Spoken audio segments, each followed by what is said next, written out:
¿Qué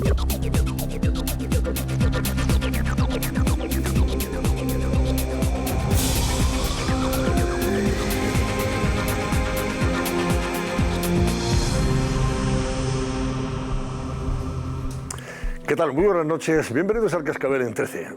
Ha quedado despejada la primera incógnita electoral del calendario político. Andalucía va a votar el próximo domingo 2 de diciembre. Será la primera cita con las urnas de un curso político que también contempla elecciones municipales, autonómicas y europeas en mayo y probablemente, es probable, que pudieran darse de nuevo unas elecciones en Cataluña y también pudieran darse unas generales antes de concluir 2019. Casi nada al aparato. Susana Díaz ha hecho buenos los pronósticos y esta tarde adelantaba a las andaluzas de marzo a diciembre para impedir, entre otras cosas, que Pedro Sánchez las hiciera coincidir con las generales y sobre todo para no sufrir el posible desgaste de la marca PSOE, más de lo razonable, en el convencimiento de que Sánchez y su gobierno van a ir deteriorándose y bajando las expectativas electorales socialistas en la medida en que vaya enfriándose la economía, se vaya tensionando aún más el conflicto catalán y su gobierno sigue afectado por casos como, por ejemplo, los de la ministra de Justicia o el de Ciencia. Susana Díaz intenta, con el adelanto de estos comicios andaluces, que estos por lo menos no se vean contaminados en demasía por la acción del gobierno de Sánchez, que va a sufrir también lo indecible, salvo que haga concesiones casi imposibles a Podemos y los separatistas para sacar adelante unos presupuestos generales de Estado que podrían garantizar, lógicamente, llevar la legislatura hasta el año 2020. Ese es el objetivo, pero vamos a ver.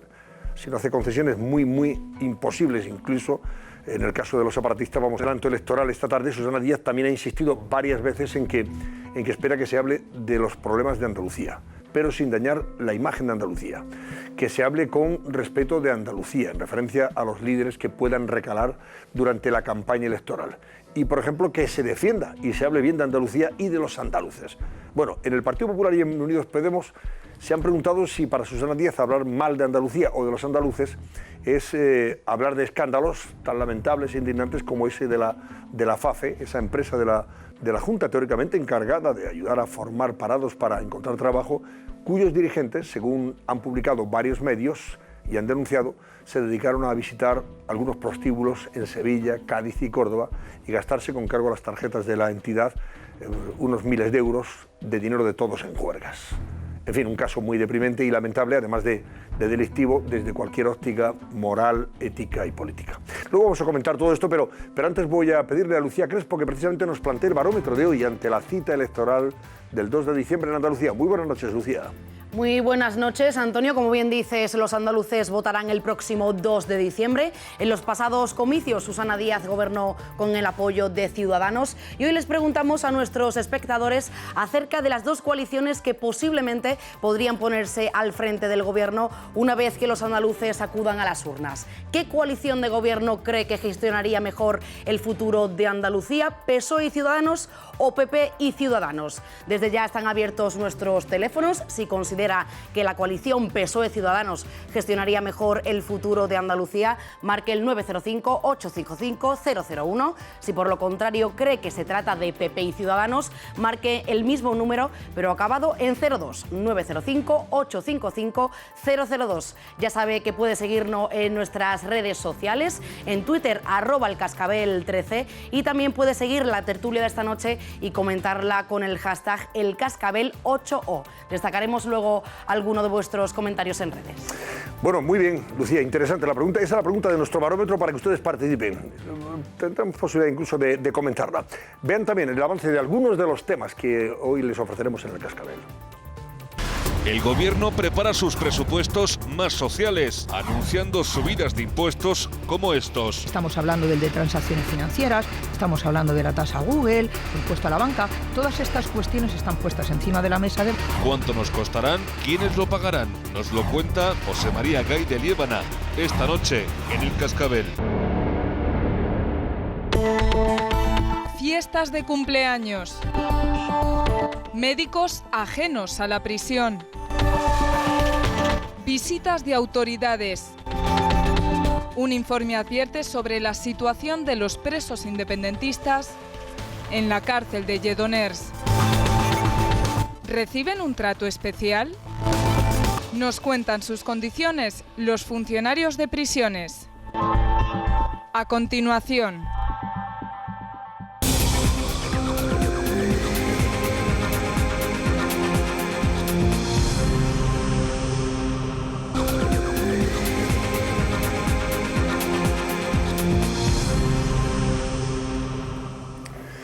Bueno, pues esta noche me acompaña el director de ABC, Vía Iturbide. Buenas noches. Hola, buenas noches, Antonio. Eduardo Uriarte, buenas noches. Buenas noches. Fátima Iglesias, buenas noches. ¿Qué tal? Y Luis Arroyo, muy buenas noches, Luis. ¿Qué tal? Buenas noches. Y enseguida os preguntaré, lógicamente, por ese adelanto electoral de Susana Díaz en Andalucía. 2 de diciembre es la cita con las urnas en Andalucía. Pero antes quiero que Laura Cascajosa, desde Sevilla, nos recuerde.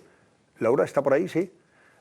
¿Todavía no? Bueno, pues entonces, venga, dadme vuestra opinión rápidamente. Que no ha sorprendido porque era lo previsible, ¿no? Que ha cumplido con el guión. Sí, estaba Susana previsto Díaz. y, hombre, lo que pasa es que ella le tiene que preocupar mucho los seres y le tiene que preocupar lo que unos llaman el efecto Sánchez y otros llaman el defecto Sánchez. Y es que ante Sánchez le puede ir muy bien, que no le va en determinados ambientes de la extrema izquierda, pero al conjunto de los españoles su comprensión y su silencio cómplice con los golpistas catalanes pues evidentemente va a lastrar mucho la posible cosecha de votos que el Partido Socialista puede tener en otros territorios de España, ¿no? Ha sido desde luego el adelanto electoral más previsible y más previsto cumplido con en la el guión historia de los perfectamente. adelantos Ha hecho buenos pronósticos. electorales. Susana Díaz y Juan Marín, el candidato de Ciudadanos, estaba jugando a lo Pimpinela, yo creo que desde hace algo más de un mes, en el que Ciudadanos retiró ya su apoyo a los presupuestos. Es curioso que Susana Díaz lo haya fiado hoy todo a la inestabilidad política, cuando hace tan solo 15 días se han aprobado 3 leyes e incluso los presupuestos hubieran podido durar precisamente hasta finales de año, ¿no? Pero bueno, al margen de esto, yo creo que va a ser una campaña convulsa en la que va a ser interesante ver la relación que tienen los líderes autonómicos con los líderes de sus partidos. Va a ser interesante la relación que mantenga Pedro Sánchez con Susana Díaz, que por cierto, según la hoja de ruta, según las previsiones de Pedro Sánchez, no está ni en la apertura de la precampaña ni el día de las elecciones, porque está en Guatemala y en Argentina. No sé si finalmente terminará o no estará durante estos viajes, pero a priori ni se está ni se le espera. Pero sería interesante también ver la relación de Pablo Iglesias con su candidata, con la que sabemos que no tienen demasiadas buenas relaciones, Teresa Rodríguez. Y la relación de Juanma Moreno con el suyo, que es Pablo Casado. Claro, sabemos a quién defendió Juanma Moreno, con lo cual son 3 de 4 con dificultades y con problemas con sus líderes, ¿no? Bueno, os pido la opinión también a Luis y a Edurne enseguida, pero ya tenemos esa conexión con Laura Cascajosa, que nos va a contar desde Sevilla precisamente las razones por las que Susana Díaz ha decidido adelantar las elecciones al 2 de diciembre. Tenían que haberse celebrado en marzo del año 2019, cuando se cumple la legislatura. Las ha adelantado 3 meses aproximadamente. Venga, adelante, Laura. Buenas noches. Sí, Antonio, buenas noches. 3 meses y medio exactamente, y es que Susana Díaz ha esgrimido 3 motivos exactos de por qué adelanta las elecciones. En primer lugar, dice que Andalucía tiene que tener estabilidad y que hasta ahora pues ha sido ya insostenible el hecho de que haya perdido la confianza de Ciudadanos y también que no haya conseguido los apoyos suficientes para sacar adelante los presupuestos autonómicos. En segundo lugar, dice Susana Díaz que los andaluces no se merecen tener de 5 a 6 meses de campaña electoral, puesto que de haber sido en marzo pues le hubieran seguido las municipales y también las europeas. Y en tercer lugar, dice que es un acto de responsabilidad el hecho de adelantar estos comicios, porque dice que los andaluces tienen que tener unas elecciones centradas solo en Andalucía, sin ninguna injerencia por parte de otro ámbito político. Ha dicho Susana Díaz en esa rueda de prensa que el primero en conocer ese adelanto electoral ha sido el presidente del Gobierno, Pedro Sánchez, con quien dice que tiene una comunicación muy fluida. Y en cuanto a las preguntas que le han hecho los periodistas en la rueda de prensa relacionadas con esos gastos en prostíbulos de la FAFE que ha denunciado el Partido Popular andaluz, pues ha esquivado responder a ese tipo de preguntas. Escuchamos a Susana Díaz sobre los motivos del adelanto. Andalucía necesita tener estabilidad. Creo que si prolongábamos esta situación no iba a ser bueno ni para esta tierra ni para nadie, y he llegado a la conclusión que la única manera de evitarlo era convocar las elecciones. Lo considero además un acto de responsabilidad. Es que el día 2 de diciembre es una garantía de poder celebrarla centrada en Andalucía, con acento andaluz y hablando de los problemas de nuestra tierra. Bueno, pues siendo todo esto así, lo dice la propia Susana Díaz, lo que nos recordaba Lero Cascajoso, os pregunto también a Luis y a Edurne, ¿hay un interés por parte de Susana Díaz desde hacía tiempo de que no pudiera Sánchez hacer coincidir unas generales con las suyas? Y por supuesto, hombre, en la medida en que tú retrases tus elecciones hasta marzo, también puedes estar bueno, pues sufriendo las consecuencias de un desgaste del gobierno de la nación ahora mismo en manos del partido. Primero hay que decir que Ciudadanos es el primero que ha tomado la decisión. Hace un poquito más de un mes lo dijo abiertamente y con la clara intención. Bueno, pero será postureo, pero es postureo, es decir, toma la decisión de adoptar la postura y decir te retiro el apoyo, con lo cual es un postureo, pero esa es la política, yo decido retirarte el apoyo. En segundo lugar, hay que tener en cuenta que Ciudadanos es, según los sondeos, según todos los sondeos, no hay ninguno que discrepan en la cantidad, pero no en la cualidad, Ciudadanos va a ser la segunda fuerza política. Tercero, el Partido Socialista, después de 40 años gobernando, que se dice pronto, sigue siendo el que tiene más intención de voto y el que, según también todos los sondeos, con mayor o menor precariedad, pero gobernará Andalucía. Cuarto, o tercero, no, me he perdido en la cuenta, pero bueno, efecto o defecto Sánchez que decía Bieito, con todo cariño, Bieito, pues lo cierto es que hace 4 meses el Partido Socialista estaba desaparecido y ahora es el partido que también todos los sondeos le dan como primero en intención de voto. Eso discuten ya veremos. Bueno, hombre, ya hablaremos, no se podrá discutir. No, ya hablaremos, por supuesto, ya veremos si esos sondeos se confirman naturalmente. Estoy hablando de los sondeos a día de hoy. Y por tanto, si de aquí a mayo al gobierno o de aquí a marzo, que correspondería tener elecciones en Andalucía, al gobierno de Sánchez efectivamente le fuera mal, pues hombre, a lo mejor eso tendría un efecto sobre Susana Díaz, pero si le fuera bien, también lo tendría. En lo que sí creo que Susana Díaz dice la verdad, por lo que la conocemos ya, es que ella no quiere en este momento verse contaminada por otros 3 procesos, como ha dicho ella misma, no solo el de las elecciones generales, sino también el de las locales y el de las europeas, ¿no? En ese sentido, cualquiera que estuviera a su lado probablemente le habría dicho adelántalo, aunque solo sean 3 meses y pico, para que se hable de Andalucía, efectivamente, y para aprovechar que, de momento, el PSOE en el conjunto de España está primero en los sondeos y, por supuesto, el PSOE en Andalucía también. Y ya está. Quiero decir que tampoco hace falta buscarle 5 piernas al gato, como se diga, ¿no? 5 patas. En este caso, sí, sobre la motivación yo creo que estamos todos de acuerdo. Es indudable que cualquier experto electoral o político le diría a Susana Díaz que este es el momento y que no conviene que espere ni 5 ni 6 meses ni nada para las elecciones, que las tiene que convocar ya, porque las posibilidades de que empeore la situación de Pedro Sánchez y la imagen del gobierno son todas. Es altamente improbable que la imagen del gobierno de la nación vaya a mejorar, e indudablemente esa imagen, en alguna medida, es difícil calcular cuánto, va a afectar al PSOE andaluz y a Susana Díaz. Luego, este era el momento menos malo. Cuando veamos los resultados electorales podremos comprobar si era estupendo, pero el menos malo seguro. Y ciertamente el PSOE sigue liderando las encuestas en Andalucía. A partir de ahí va a haber dos primeras grandes preguntas. Una, si efectivamente gana, ¿con quién va a gobernar? Porque no va a apoyar al Partido Socialista, pero va a ser así. Y segunda pregunta muy, muy importante, ¿qué va a pasar con el voto PP y Ciudadanos? ¿Se va a confirmar lo que dicen las encuestas de que Ciudadanos va a sobrepasar al Partido Popular? ¿O el Partido Popular de Pablo Casado va a conseguir revertir esa tendencia que hasta ahora, pero es verdad que hasta ahora el Partido Popular estaba en proceso de transformación, se estaba viendo en las encuestas? No, a mí me parece que los ERES, que es uno de los mayores escándalos de la historia de la corrupción de España, evidentemente contaminarían el debate. Y entonces me parece que los ERES, cuando se desmenuce con detalle lo que ha sido, yo creo que estamos ante toda contaminación, toda corrupción es mala. ninguna justifica una, no justifica la otra. O sea, pero no cabe duda que estamos ante un escándalo de unas proporciones que a mí me llama poderosamente la atención, porque hoy saltaba el caso de la utilización de fondos públicos para ir a prostíbulos por parte de... Pero es que eso, si llega, vamos, eso le pasa a alguien del Partido Popular y estaba ardiendo Troya ahora mismo. Acordémonos los 4 trajes de Camps, probablemente yo creo que fueron los 4 trajes que más horas de televisión... Este señor, este tal Víñez, como se llame, no era el presidente de la Junta de Andalucía.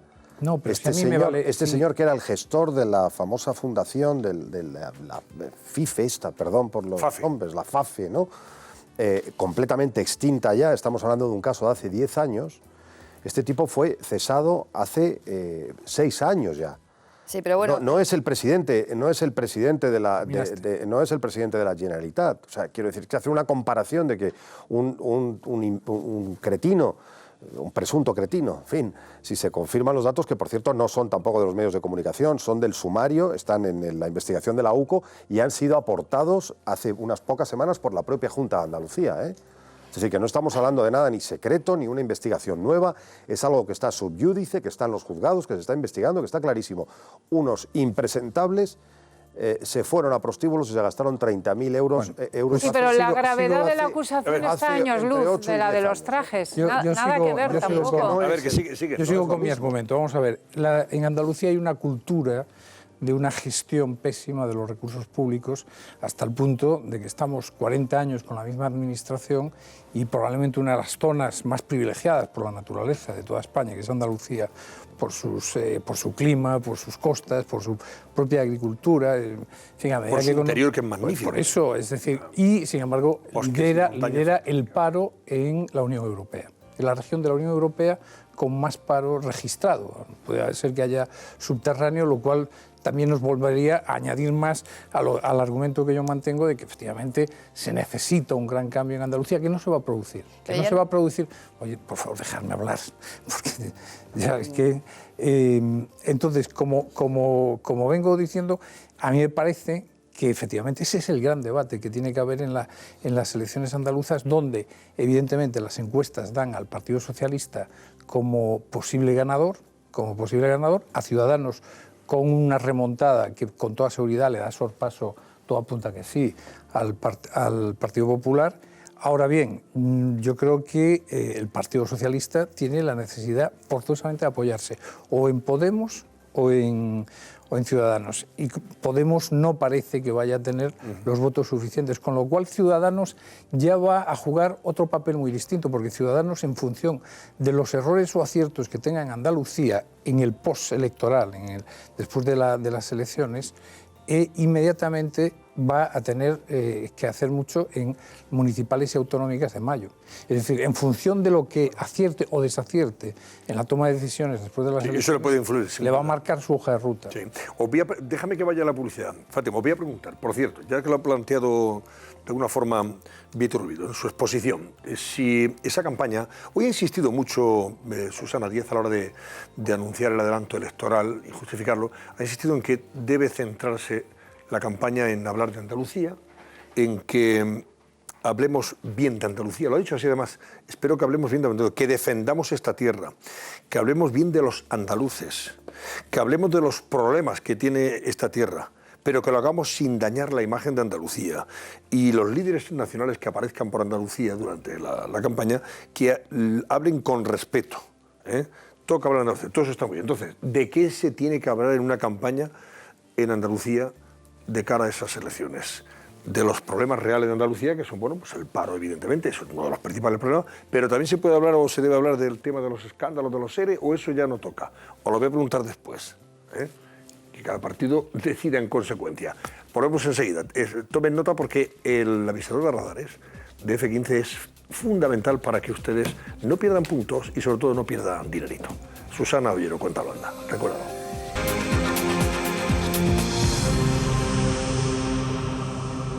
El gobierno prepara sus presupuestos más sociales, anunciando subidas de impuestos como estos. Estamos hablando del de transacciones financieras, estamos hablando de la tasa Google, el impuesto a la banca. Todas estas cuestiones están puestas encima de la mesa de... ¿Cuánto nos costarán? ¿Quiénes lo pagarán? Nos lo cuenta José María Gay de Liébana, esta noche en El Cascabel.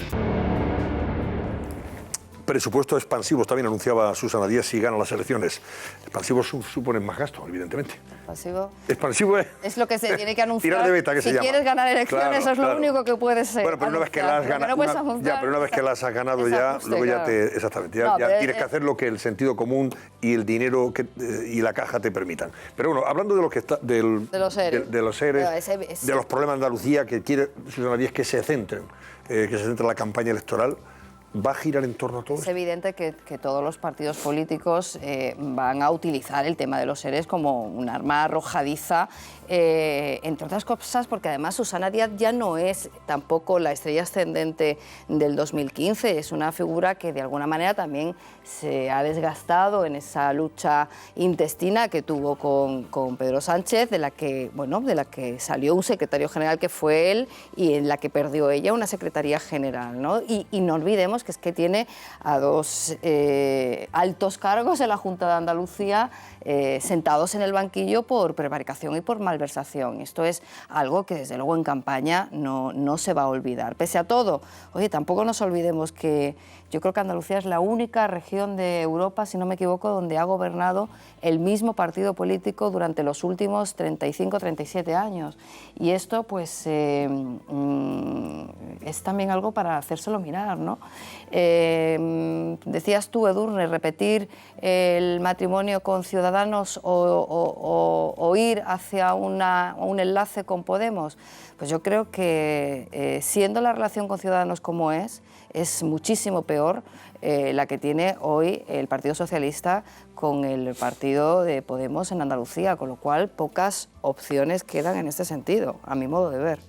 Bueno, la gobernabilidad va a estar complicada. Vamos a ver qué alianza hace Susana Díaz. Sí, pero va a estar muy condicionada, como decía antes Vito. Sí, porque claro, sí, esa es la clave. Europeas y, municipales y autonómicas. Claro. Y en función de lo que hagas, luego te puede pasar factura. Y las generales, porque cualquier decisión de Ciudadanos, por ejemplo, apoyando al Partido Socialista, le presentará ante los ciudadanos como un partido que va a sostener al Partido Socialista.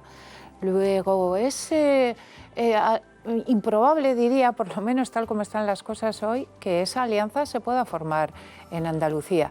Y muy especialmente a partir de, efectivamente, todo lo que se va a hablar de corrupción.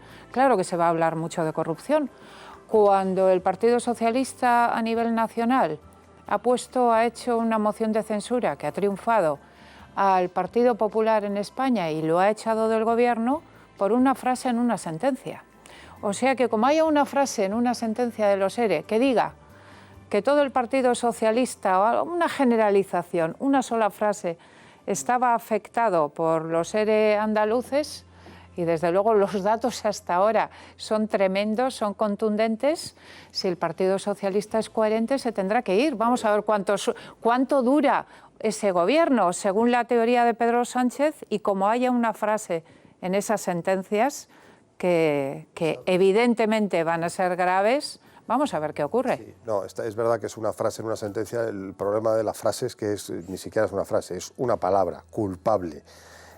No, esa no es la frase que se usa como excusa para la moción de censura, como tú sabes. El Partido Popular, presidido en ese mismo momento por el que entonces era presidente del gobierno, por Mariano Rajoy, es sentenciado como culpable, es sentenciado como un partido corrupto. Y se habla además, supongo que te refieres a esa frase, de toda una trama de corrupción sistemática, es decir, de un partido corrupto. Sí, eso es una frase muy sencilla y se dice con muy poquitas palabras, pero efectivamente es muy contundente.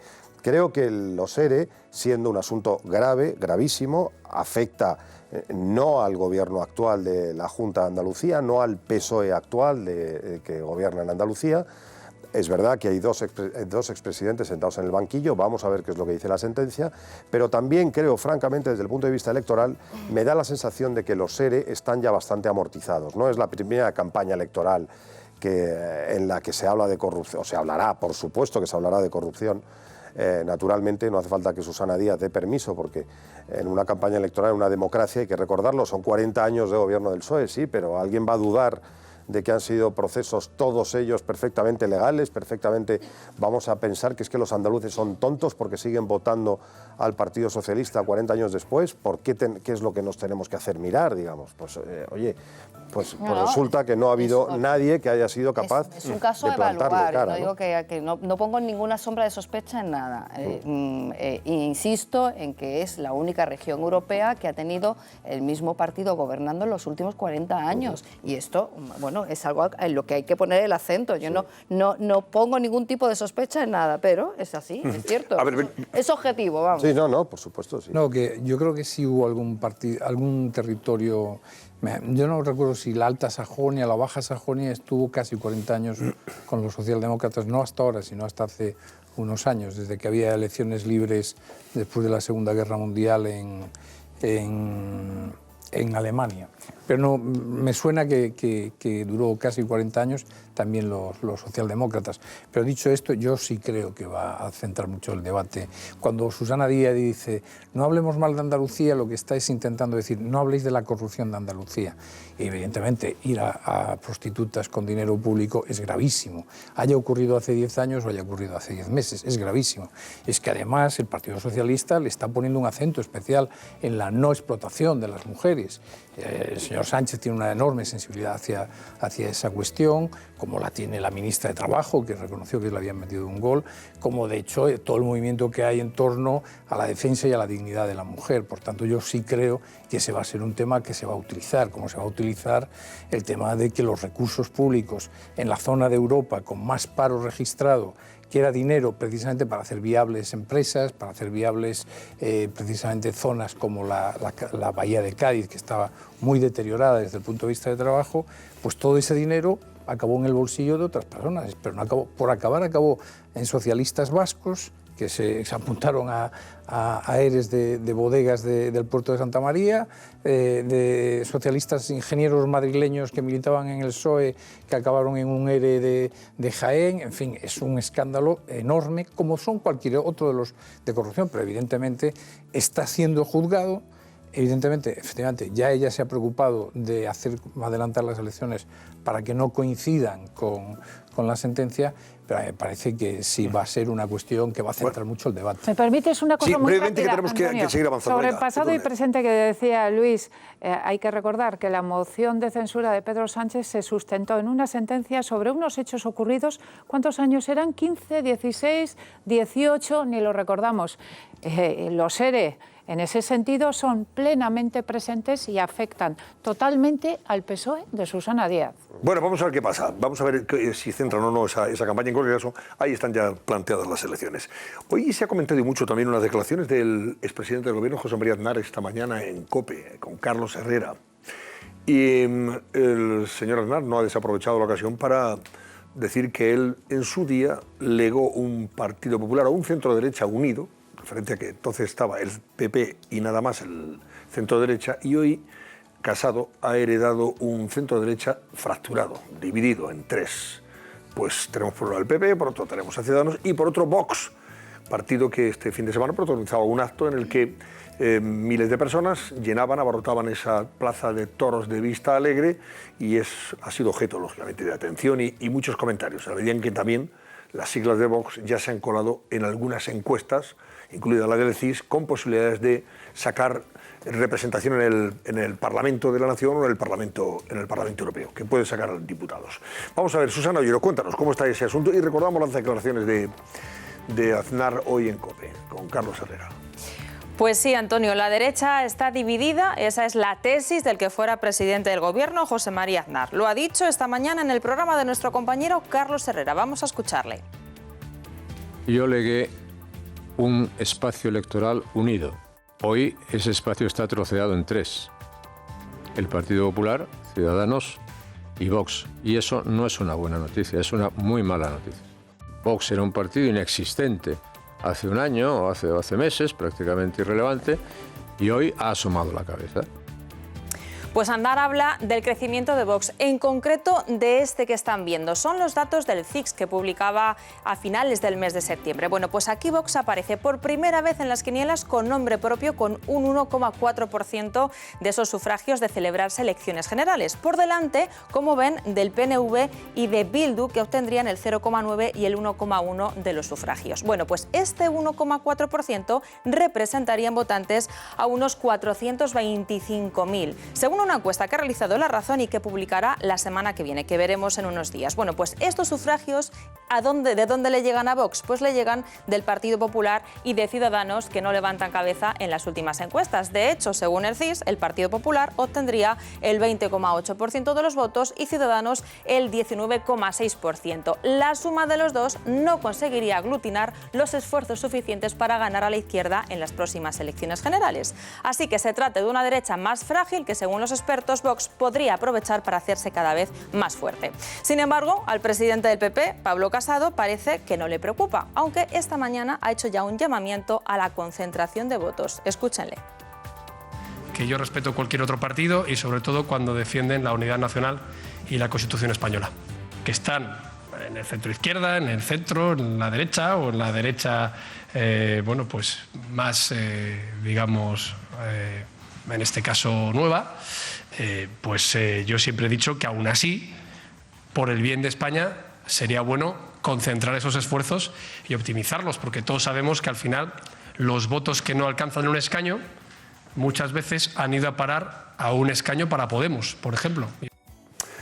Vamos a ver, cuando Aznar apunta, no habla, no dice, no menciona, pero yo creo que se está dirigiendo, lógicamente, a Rajoy. Sí, pero claro, en estas circunstancias, teniendo en cuenta cómo han evolucionado las cosas desde el punto de vista político, dice, era inevitable que pudiera salir un partido por la derecha y otro por la izquierda, ¿no? Por parte de Aznar que diga eso. Por una razón, a la señora Angela Merkel, y no fue la herencia de Aznar, le salió Alternativa por Alemania. Y al PSOE a los conservadores británicos le salió el UKIP, que ha provocado el Brexit. Y en Francia, la señora Le Pen, el señor Fillon desapareció, el centro derecha desapareció, y Macron gana las elecciones no tanto por virtud de él, que algo haya aportado, sino básicamente por el virtuoso sistema de la segunda vuelta. Es decir, a mí me parece que... Estoy de acuerdo en que, o sea, me parece injusto y, no sé, como rencoroso este Aznar que vemos últimamente siempre ahí como regañando, ¿no? Pero tiene razón en una cosa, y es que es verdad que durante su gobierno Rajoy siempre dio a entender a su propio electorado que estaba en posiciones demasiado moderadas para determinada parte del electorado del PP, ¿no? Que se enfadaba porque no se derogaban leyes socialistas, porque en Cataluña se tenía la sensación de ser demasiado débil, porque no se aplicó de manera rotunda en asuntos como la inmigración, etcétera, etcétera. Y en ese sentido es verdad que por lo que, según parece, detectamos, todavía es pronto, pero lo que podría ser este surgimiento de Vox, que habrá que ver si efectivamente se confirma, pero de ser así, sí parece que es toda esa gente que se sentía más o menos cómoda, se habría sentido más o menos cómoda votando al PP de Aznar, pero no se siente cómoda votando a esa, ¿cómo lo ha llamado Abascal? Esa derechita, ¿no? Esa derechita cobarde, ¿no? Y esa derechita cobarde no está representada por Aznar. Bueno, al PP de Aznar le habría pasado lo mismo que al PP de Rajoy, entre otras cosas porque el PP de Aznar es el que pactó con los nacionalistas catalanes, mientras que el PP de Rajoy no lo hizo. Y le habría pasado lo mismo porque les está pasando lo mismo a todos los grandes líderes de la derecha moderada europea. Y en ese sentido lo pertinente me parece que son los datos que tú decías, Bieito, que iba a ir yo por ahí, por esos datos. Fijémonos en lo que les ha pasado a los partidos hermanos, digamos, o equivalentes del PP español, en dos ejemplos, en Francia y en Alemania. En Alemania, en estos momentos, la gran Angela Merkel, todos estamos de acuerdo, es que la gran líder de la derecha europea, es verdad que mantiene un 29%, un poquito más que lo que le dan las encuestas al PP español en estos momentos. Pero es que Alternativa para Alemania, en la última encuesta que ha salido en Alemania, tiene un 18% de intención de voto. Y súmale a eso los liberales, que están a la derecha de Angela Merkel, que tienen un 7% de intención de voto. Y en Francia, el equivalente del PP español, es decir, los republicanos franceses, ¿sabéis cómo están de intención de voto? Que están para llorar, en el 14%. Mientras que lo que ahora se llama reagrupación nacional, el Frente Nacional, está empatado con Macron, con un 21% de intención de voto. Es que Aznar conoce esa situación europea.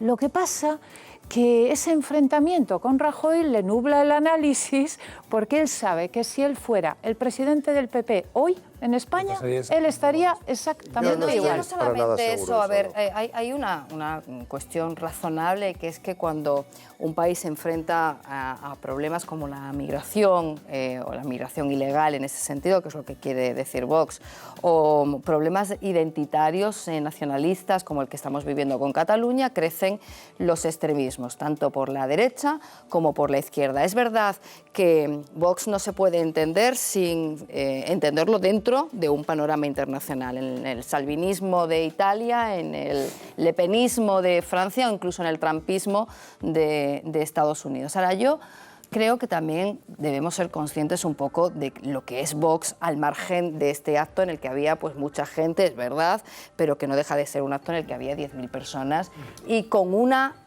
intención de voto muy reducida. Es que los expertos, y lo veíamos aquí la semana pasada, le daban una horquilla de entre el 1,5% y como mucho del 3%. ¿Qué le va a permitir eso? Entrar hasta ahora. Suerte, con Vamos algún... a ver. No, es muy complicado, según nos estuvo explicando, ¿verdad? Entonces, y los expertos hablan de que no hay votos en la extrema derecha. Mira, no hay tantos como para sacar. Va a depender de la campaña de Pablo Casado también. Partidos de los que no estamos hablando, como el PACMA, que la rapidez con la que está creciendo partidos como Vox. Espérate, déjame un segundito y termino, ¿no? Con lo cual, bueno, pues al final veamos cuáles son las opciones reales de Vox, que son partidos que es verdad que han considerado todo el tiempo pues que los de derecha, que el Partido Popular ha sido demasiado timorato en sus soluciones con Cataluña o en sus soluciones con la inmigración. Lo importante aquí, en este sentido, es la división y la erosión que genera en torno a los partidos de la derecha. Es verdad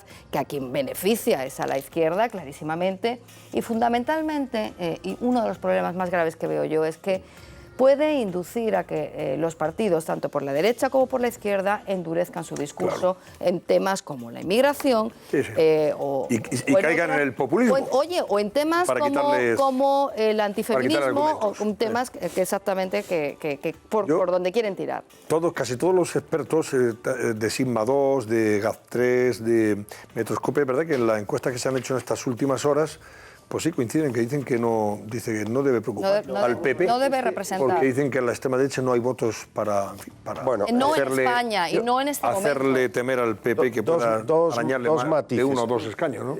Dos matices. Primero, las próximas elecciones en las que se va a medir esto a nivel estatal, una de ellas son las elecciones al Parlamento Europeo. Como sabemos, en el Parlamento Europeo, que hay circunscripción nacional, es decir, no hace falta complicar mucho a los oyentes con tecnicismos, pero es bastante más fácil acceder, es mucho más fácil obtener un escaño. Con 200 y pico mil, 300.000 votos tienes un escaño. Esta fue la sorpresa de Podemos hace 5 años, con 5 escaños ya de entrada, ¿no? Que en el Europarlamento. En el Europarlamento. Es más complicado. Y eso es importante porque es un símbolo ya, y además es la dotación de unos determinados recursos, digamos. Ya te conviertes en una fuerza que ya tiene un cierto presupuesto para... Entonces, no, seamos prudentes con eso. Yo ojalá, digamos, porque para mí sería mal síntoma.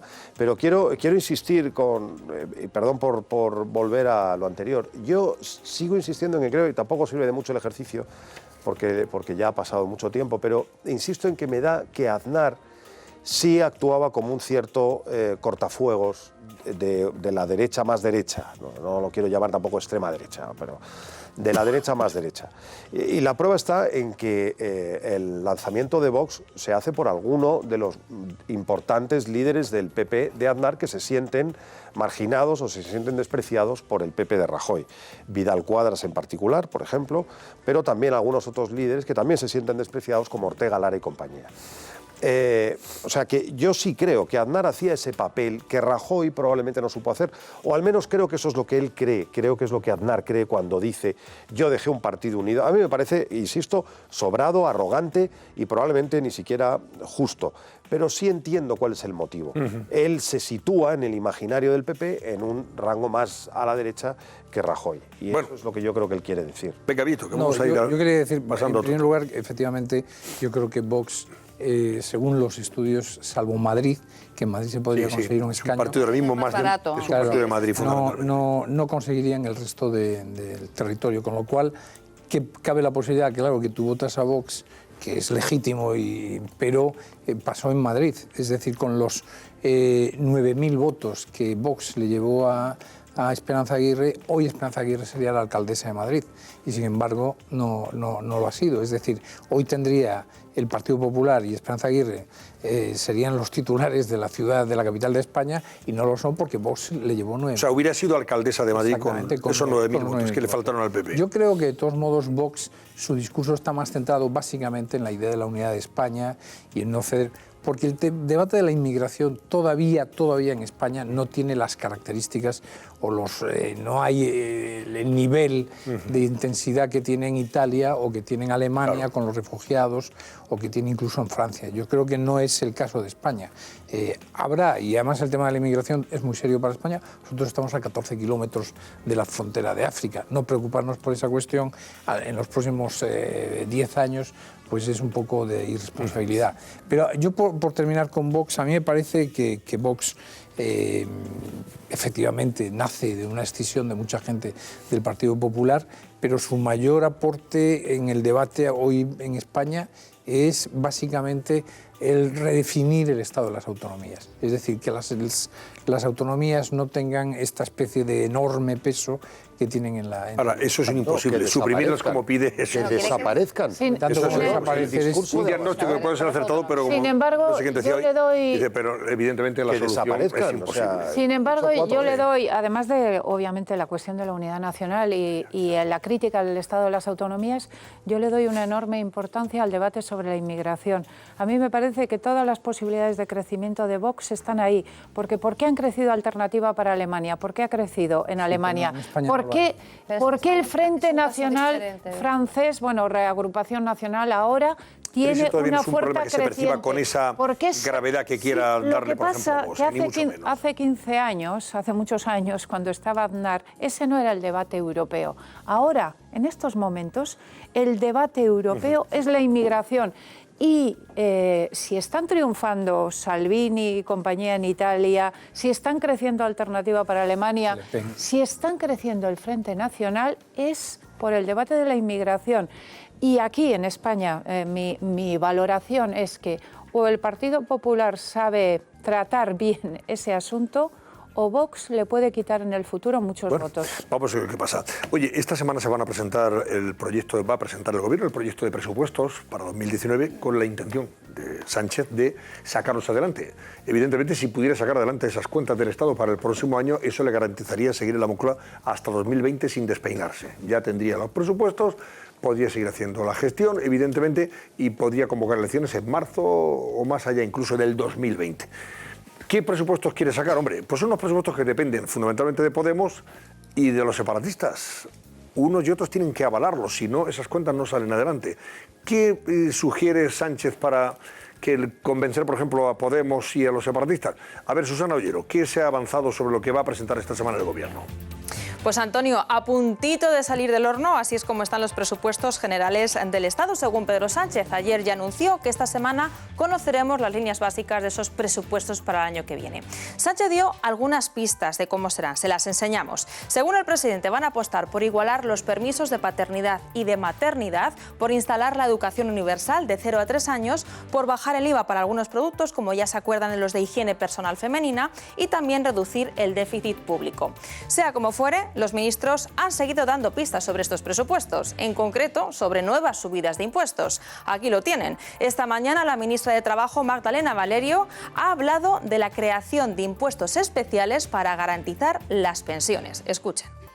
Pero está claro que las cotizaciones fueron a menos y no dan las cotizaciones para pagar las pensiones. Luego hay que pensar en cumplir con el artículo 109 de la Ley General de la Seguridad Social y complementar los ingresos en cotizaciones vía presupuestos generales del Estado. Tendremos que hablar, como hay en otros países, como en Alemania o como en Francia, o bien imposición general o bien algún impuesto ad hoc creado para ello. Por su parte, la ministra de Economía, Nadia Calviño, también ha nombrado otros impuestos para reducir el déficit público. Lo ha hecho así. Y nosotros creemos que no es sostenible el pensar que el déficit público se va a corregir solo, simplemente surfeando sobre la coyuntura económica. Por eso hay que tomar medidas de ajuste estructural. Adaptar nuestro sistema fiscal a la realidad del siglo XXI, por ejemplo, teniendo en cuenta la actividad de las grandes plataformas digitales, el impuesto sobre las transacciones financieras, para que aumentemos esa base de recaudación impositiva, pero sobre todo para que tengamos un sistema fiscal adecuado a la realidad del siglo XXI y más justo. Bueno, también cuentan las fechas porque ahora el presidente del Gobierno tendrá que mandar a Bruselas ese borrador de los presupuestos generales el 15 de octubre, que es la fecha límite para hacerlo, Antonio. Bueno, voy a preguntarle al economista de cabecera de este programa y del Grupo COPE, José María Gaideliébana, ¿qué opina de todo esto? Don José María, buenas noches. Hombre, bueno, aquí abrazos virtuales desde Barcelona, Antonio. Hombre, ¿qué opino de esto? Hombre, yo en principio fíjate, te lo pero de diría de entrada, una manera muy clara, ¿eh? Déjame que te haga una pregunta directa de entrada. De entrada, tarjeta. Esa. ¿A quién le sacan la tarjeta roja amarilla y la amarilla? A ver. Hombre, al gobierno y a subir los impuestos. Realmente lo que hay que hacer aquí es podar el gasto público, recortar el gasto público, porque en este momento, precisamente, tal y como está la coyuntura, lo peor que se puede hacer es subir los impuestos y además las amenazas de impuestos, porque esto vamos a necesitar mucho la vaca lechera, que son las empresas, y si a la vaca lechera la matamos, cuidado, que entonces nos acercamos a la tarjeta roja, Antonio. Por tanto, hay que ir con, yo diría que con pies de plomo. Veo que hay mucha frivolidad a nivel de aumentar los impuestos, no es el momento adecuado. Y fundamentalmente lo que hay que hacer es recortar el gasto público. Estabais hablando antes en la parte, digamos, de debate político, precisamente del peso de las autonomías. Es el peso de las autonomías, administración central, y todo el mundo aquí va chupando. Y lo que hay que hacer, ministra, presidente, hay que recortar el gasto. Simplemente se trata de esto. Hay un comentario, un mensaje que reitera mucho el gobierno a través de sus ministros económicos, especialmente de la titular de Economía, Nadia Calviño. Ya se lo he escuchado varias veces. Y es que, aparentemente, según sugiere ella con sus declaraciones, España tiene un sistema fiscal, digamos, obsoleto. O sea, que aquí pagamos muy pocos impuestos, no tiene nada que ver con un sistema fiscal del siglo XXI. Viene a decir, hay que actualizarlo. Actualizarlo significa subir los impuestos en cascada. ¿Es así? ¿Pagamos aquí menos impuestos que en otros países de nuestro entorno con una renta per cápita igual o no? Aquí hay una... No, nosotros aquí lo que tenemos es el PIB per cápita, son 25.000 euros por persona y es de los más bajos que hay dentro de la Unión Europea. Es decir, que nosotros de hecho estaríamos como el farolillo rojo de la primera división de la Unión Europea o estaríamos en cabeza de la segunda división. Esta es la realidad. 25.000 euros es el PIB per cápita, que además a lo largo de estos años, es decir, muy poquito ha prosperado. Yo creo que aquí hay una falsa concepción por parte de, en este caso de las autoridades, fundamentalmente, que es el tema de la presión fiscal. Lo que se está midiendo, es decir, bueno, vamos a ver aquí los ingresos que hay con respecto a lo que sería el PIB. Estamos en el 38%, hay otros países de la Unión Europea que tienen el 40, 41%, pero también yo diría cuáles son las prestaciones sociales que recibe la gente. Y además aquí lo que hemos realmente de contemplar es el esfuerzo fiscal, es decir, que aquí lo que estamos haciendo es vamos a que los millonarios, los que ganan más de 120.000 euros al año, esos tributen a un tipo casi del 50%. Esto no se tributa en ninguna parte así de esta manera, que es una manera, digamos, como muy fuerte de tributar, es a partir de 300.000 euros. Por tanto, ¿qué quiere decir? Que mucho cuidado, porque aquí hay una presión tremenda y además también hay otro aspecto, que las deducciones que dicen vamos a suprimir, ¿no? Pero si ya la propia Inspección de Hacienda, siguiendo los criterios que vienen de arriba, se las carga, ¿no? Aquí hemos de mirar el esfuerzo fiscal y luego yo creo que la ley de presupuestos, Antonio, y cuidado porque esa ley de presupuestos, según cómo se presente, puede rayar la inconstitucionalidad, porque no es el sitio adecuado para reformar el sistema fiscal español. Para reformar el sistema fiscal español hay que hacer una reforma del sistema fiscal español, pero con cabeza y con pies. Lo que no se puede hacer es así improvisar. Y me temo que esta ley de presupuestos querrá modificar muchas cosas que la ley de presupuestos no está legitimada para hacerlo. Cuando economistas y representantes de empresas importantes, financieras o no, el otro día leía, por ejemplo, al señor González, todavía presidente del BBVA, decía, no es el momento de subir impuestos cuando tenemos constancia acreditada de que la economía se está desacelerando. O sea, se enfría la economía y en España, en lugar de buscar ciertos estímulos para no se pare la bicicleta, lo que hacemos es subir los impuestos en cascada. Esto tiene consecuencias negativas, evidentemente. Si te lo dicen gente experta, ¿por qué el gobierno a este caso omiso?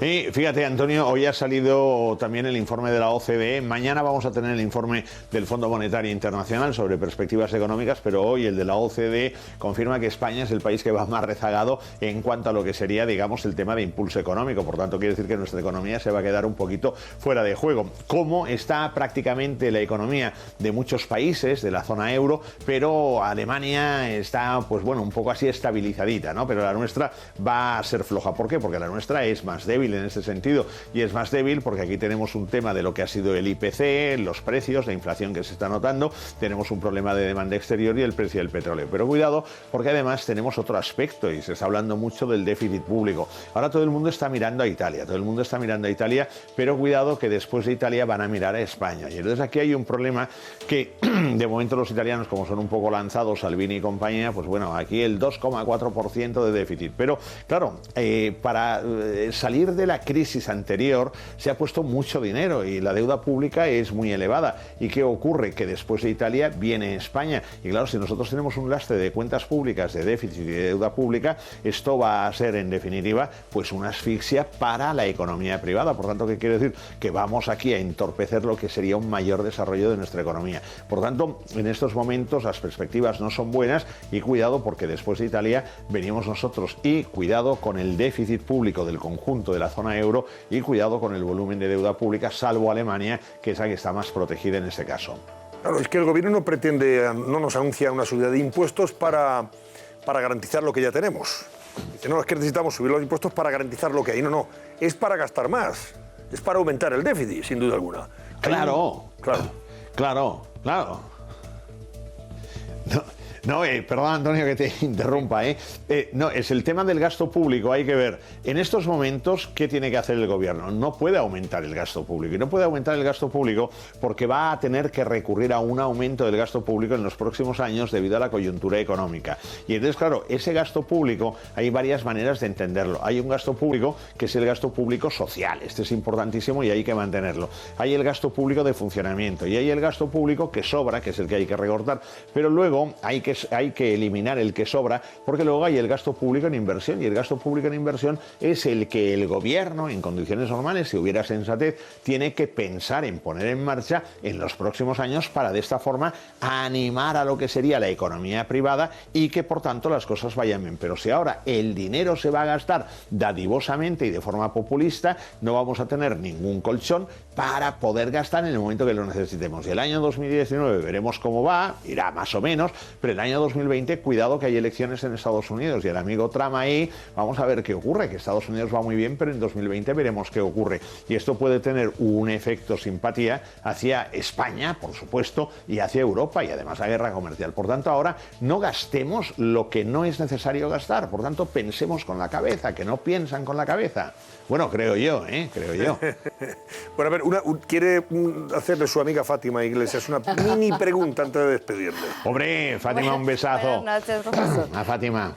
A ver, está claro Buenas que noches, está Fátima. todo absolutamente inventado. Aquí o ajustamos el gasto o aumentamos los ingresos. Bueno, hay una tercera opción que es más vieja que el hilo negro, que es esa que repiten todos los gobiernos, de aumentar más los inspectores de Hacienda para descubrir esa bolsa de fraude fiscal que todos se proponen encontrar y que nunca terminan de encontrar. De todas maneras, en esas medidas que usted calificaba de populistas y caras, yo creo que se ha anunciado una en las últimas horas que considero primordial e importantísima, que es esa equiparación de las bajas maternales por norma obligatorias e intransferibles para hombres y mujeres. Y es algo que cuesta, es verdad, cuesta alrededor de los 1.200 millones de euros, pero creo que es absolutamente fundamental para acabar con una de las mayores trabas que tiene la mujer a la hora de incorporarse al mercado de trabajo o a la hora de equiparar sueldos con los hombres, que es ese riesgo que encuentran todos los empresarios con la maternidad. Yo solamente hasta que los empresarios sepan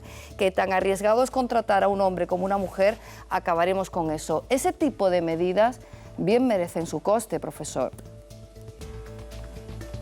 Sí, hombre, pero estas, digamos, son medidas que tampoco, digamos, tienen un gran volumen, no tienen una gran importancia. El problema es que empieces a dar y, por tanto, ahí es cuando viene el problema. Y claro, de lo que se trata es de ajustar, en definitiva, un poco las cuentas públicas, pero también de una manera, digamos, razonada. Por ejemplo, hay un tema en el que yo estoy totalmente de acuerdo, a mí no me afecta, pero es el tema de, digamos, el IVA femenino, ¿no, Fátima? Que es el tema, pues el tema de productos de higiene. Yo creo que ha estado siempre mal colocado, digamos, ese IVA. Por tanto, estamos totalmente de acuerdo en que hay que hacer cositas, ajustitos y tal. Estamos bien, pero cuidado, porque ahora yo lo que estoy viendo, al menos como espectador, lo que estoy viendo es una tendencia, digamos, al gasto dadivoso. Y el gasto dadivoso, que es la prodigalidad, y la prodigalidad en estos momentos no podemos aquí ponerla en marcha. Entonces, si se quiere hacer una reforma del sistema fiscal, que se hable, pero también hay que hablar del tema de la financiación de las comunidades autónomas, y lo que habría que hacer es una pregunta que yo muchas veces me hago en la soledad de mis noches, aquí mirándome los números de cómo vamos,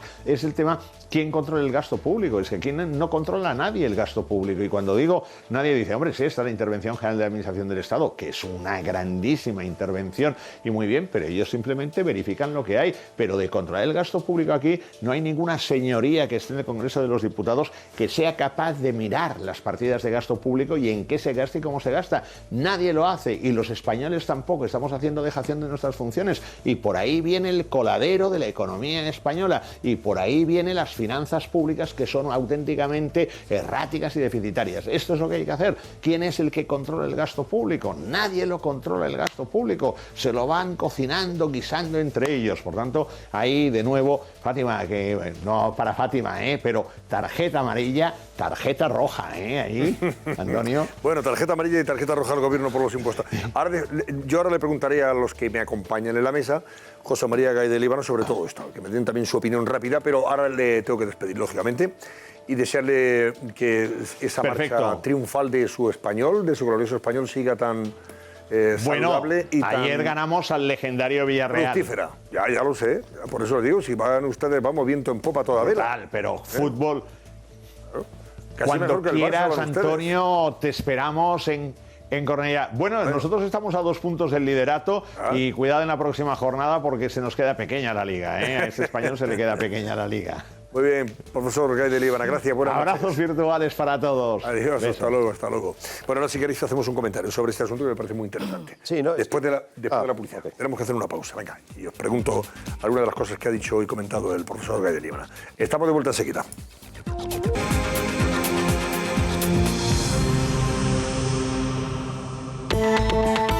Fiestas de cumpleaños.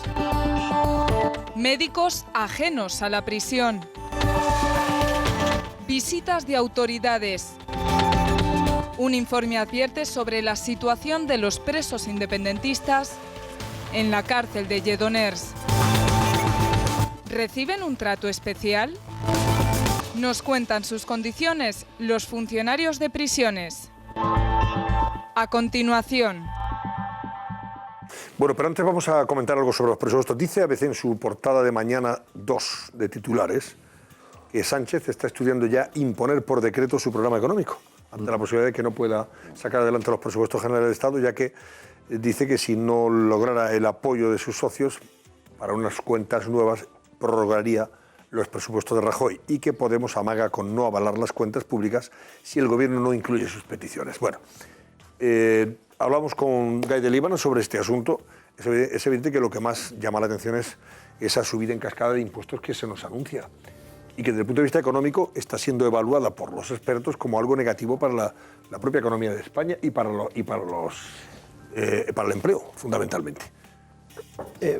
Y está claro en lo que antes nos preocupa. antes decía Guy de Líbana, le daba la razón a Fátima, yo también, por supuesto, que le parecía muy bien a Fátima y a él también que equiparáramos los permisos de los padres y las madres con el nacimiento de nuestros hijos. Y claro, eso efectivamente pues cuesta, pongamos, 1.500 millones. Bien.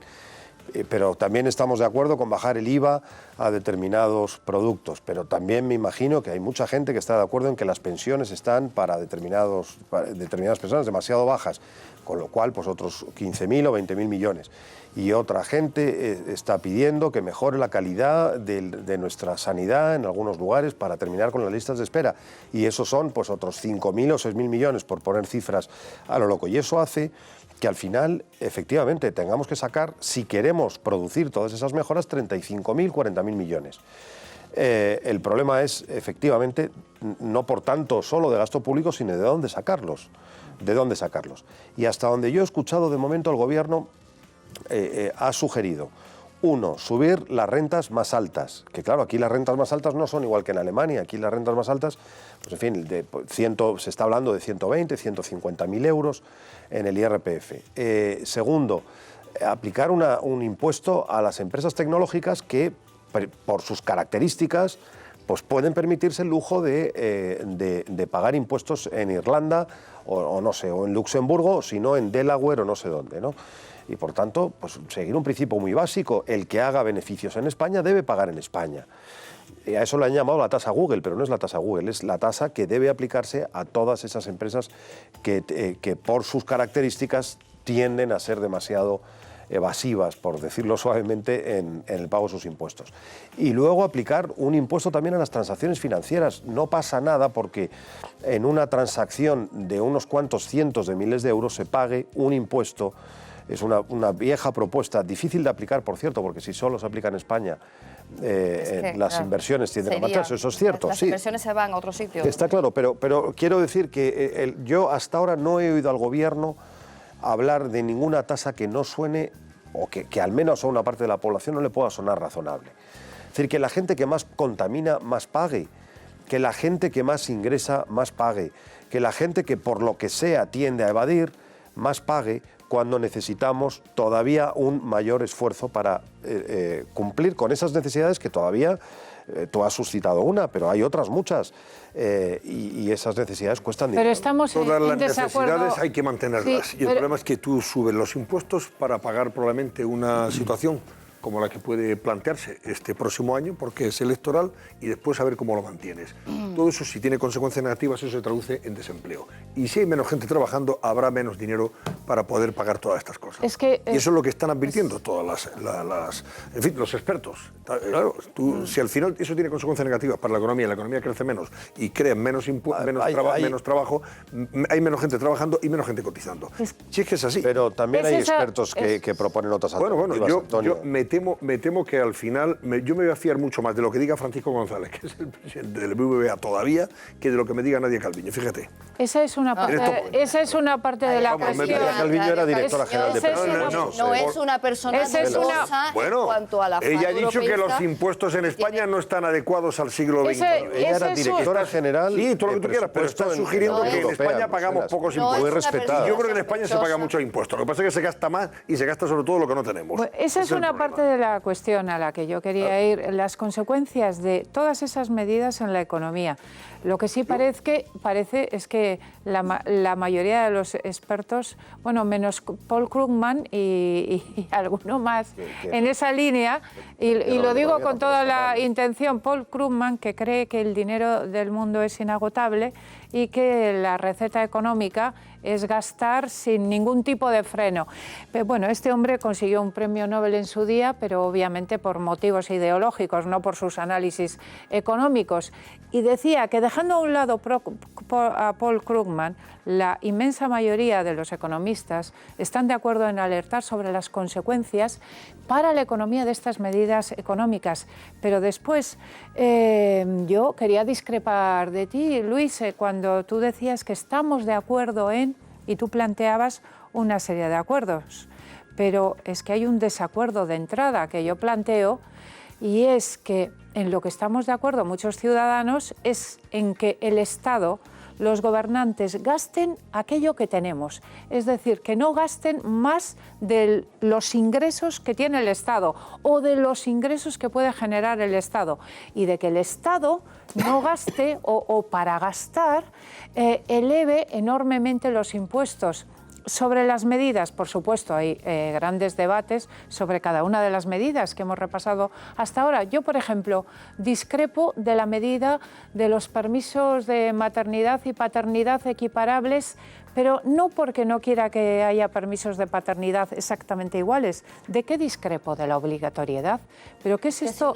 ¿Qué es esto? Ah, bueno, pero ¿por qué el Estado? Pero vamos a ver, es que estamos siempre cayendo en el mismo error. ¿Por qué tiene que obligar el Estado a los miembros de una pareja a coger obligatoriamente el permiso? La verdadera revolución, la verdadera revolución feminista, por la que yo abogo, desde luego, es que esté abierto a que sea hombre o mujer y que acabemos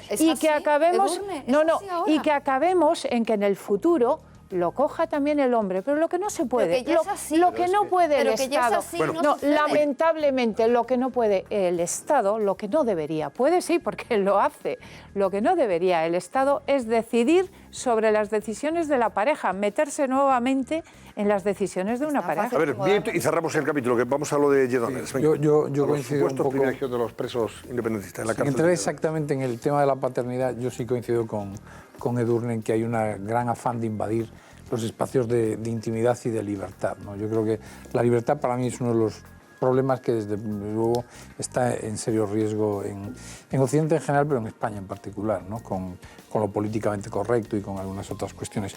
Pero el problema de España es que no tenemos tanto dinero, ese es nuestro problema.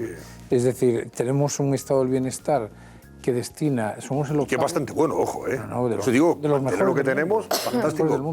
Pero cuando levantamos la puerta del 1 de enero de cada ejercicio, automáticamente tenemos ya un déficit de 50.000 millones de euros, porque tenemos un estado del bienestar que es el octavo más dotado de su Producto Interior Bruto del mundo.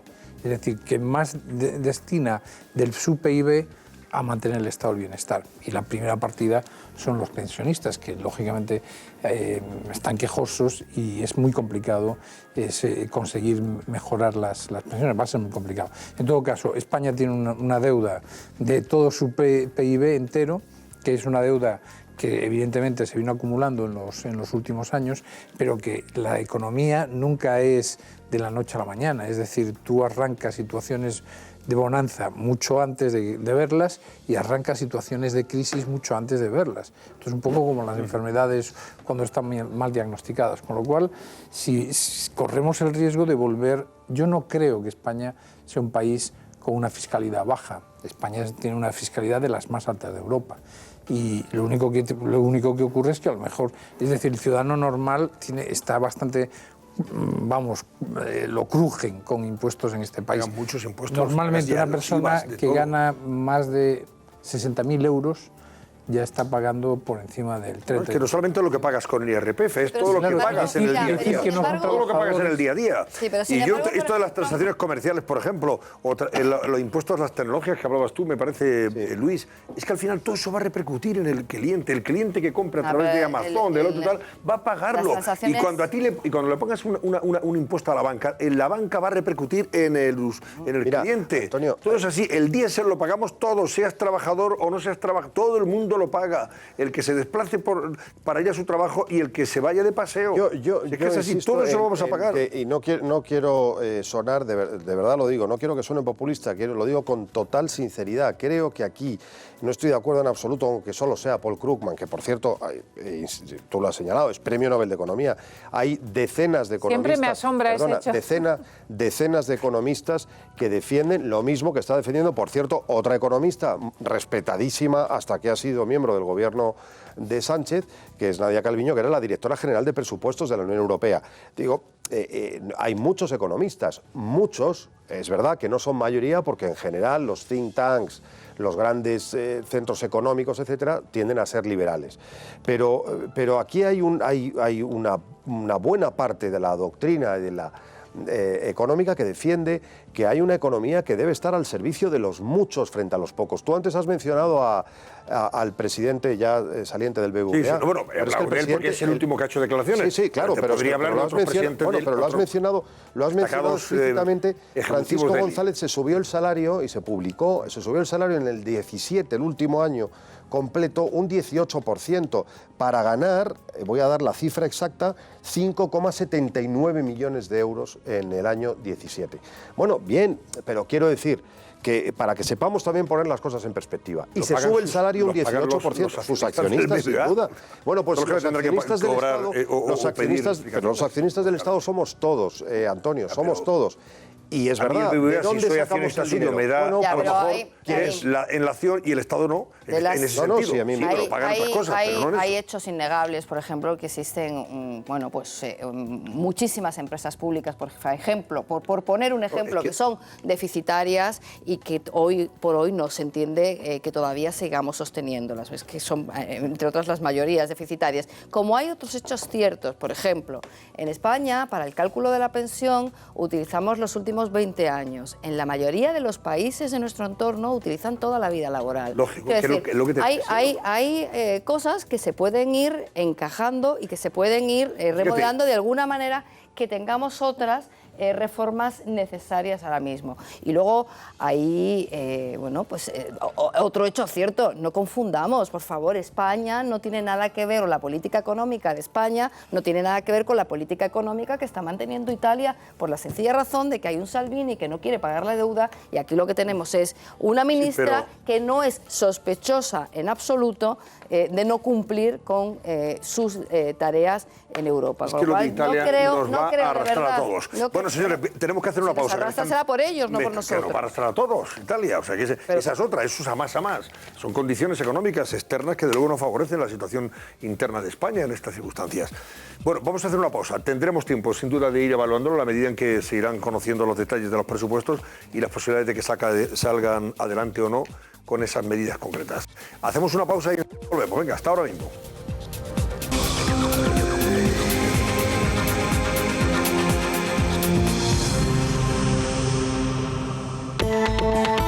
Fiestas de cumpleaños. Médicos ajenos a la prisión. Visitas de autoridades. Un informe advierte sobre la situación de los presos independentistas en la cárcel de Lledoners. ¿Reciben un trato especial? Nos cuentan sus condiciones los funcionarios de prisiones. A continuación. Eso queremos saber, si están recibiendo un trato privilegiado estos presos independentistas o no, tal y como se ha publicado, se ha dicho, se ha informado en estas últimas horas. ¿Qué se ha dicho concretamente, Irene Sanz? Bueno, pues en Lledoners, en el módulo 2, hay 7 políticos presos por el 1 de octubre y por primera vez un informe denuncia sus condiciones. Todo ocurrió a raíz del cumpleaños de Jordi Sánchez, justo el 1 de octubre. El autor del documento es un jefe de servicio y el destinatario el director de la prisión. ¿Qué pasó la noche del 1 de octubre de 2018? Bien, pues según este informe, cuando la mayoría de los presos estaban en sus celdas, los presos nacionalistas seguían en el patio. Al parecer esperaban a que unos funcionarios les informaran de unos asuntos en una oficina, pero según publica El Mundo, el objetivo era celebrar el cumpleaños de Jordi Sánchez. Sin embargo, la llegada de un jefe de servicio acabó con la fiesta. En su mesa, el funcionario encontró restos de pasteles y de otros alimentos de lujo en la cárcel. ¿Qué otras facilidades tienen los políticos independentistas en prisión? Bien, pues según algunos funcionarios, por ejemplo, médicos ajenos a la prisión, al sistema penitenciario, o las muchas visitas de autoridades a la cárcel que en algunas ocasiones acaban convirtiéndose en visitas personales. Algunas de esas reuniones de trabajo se celebran además en salas reservadas para las comunicaciones con familiares y duran más de la hora y media prevista en teoría. En un día, de hecho, los políticos presos han llegado a tener hasta 21 visitas entre familiares, políticos, empresarios y periodistas. En respuesta a este informe, el Ministerio de Interior recuerda, Antonio, no tiene competencias en prisiones catalanas desde el año 1983. Claro, ese es un matiz muy importante. Esto no depende del Ministerio del Interior, o sea, del Gobierno de España. Las prisiones, todo el régimen penitenciario en Cataluña está traspasado a la Generalitat y lo gestiona, por tanto, la Generalitat. Vamos a conocer la opinión de un experto, en este caso es José Manuel Couso, que es portavoz del sindicato CESIF Prisiones, a ver si lo que él conoce y hasta donde conoce coincide con esto que se ha dicho, se ha denunciado, se ha publicado en las últimas horas. Señor Couso, buenas noches. Hola, buenas noches. Bueno, pues ha conocido usted la información. ¿Es verdad que están recibiendo un trato privilegiado por parte de la Generalitat estos presos independentistas en sus prisiones? Bueno, digamos que se está haciendo una lectura muy laxa de la ley penitenciaria. La ley en su artículo 41 regula este tipo de visitas y habla en concreto de visitas de autoridades. El espíritu de la ley se refiere a autoridades judiciales. O en un caso concreto, bueno, pues es cierto, el presidente de la Generalitat puede ser una autoridad, pero se ha hecho tan laxo que puede ir a visitar como autoridad pues, el alcalde de un municipio, puede ir incluso a visitar a estos internos como autoridad pues un directivo de la Radio Televisión Catalana.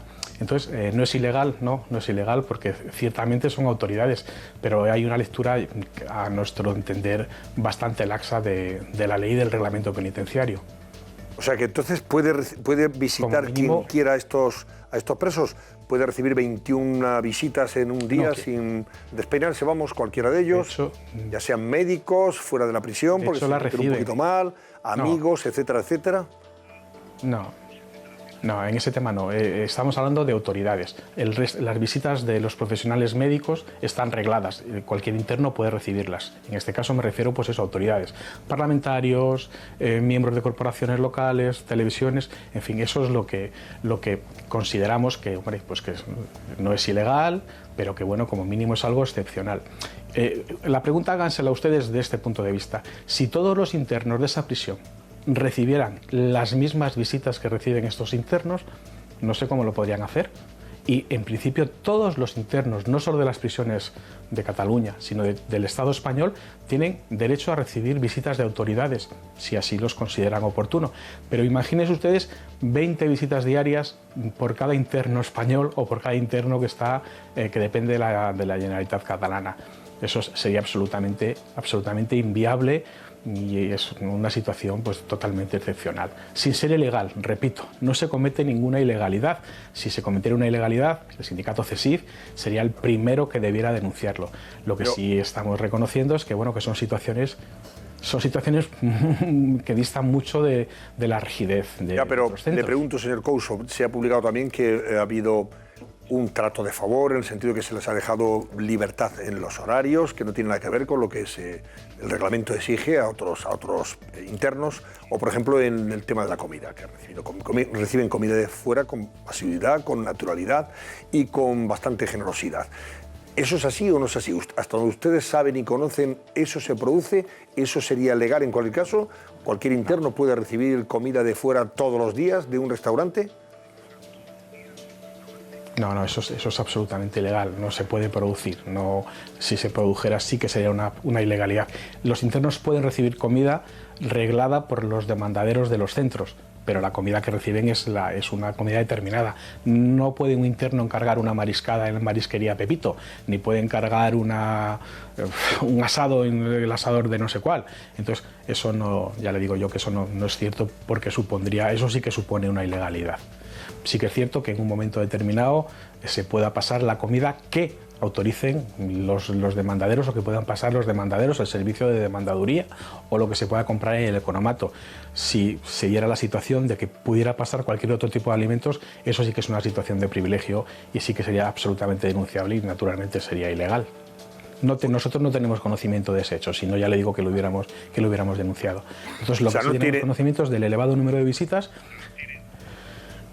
y también de la correspondencia, que reciben cientos de cartas. Imagínense cuántas cartas reciben, que lo que se hace es, se pacta con ellos qué cartas son las que quieren que se le entreguen para poder proceder a su registro, para poder proceder a su apertura.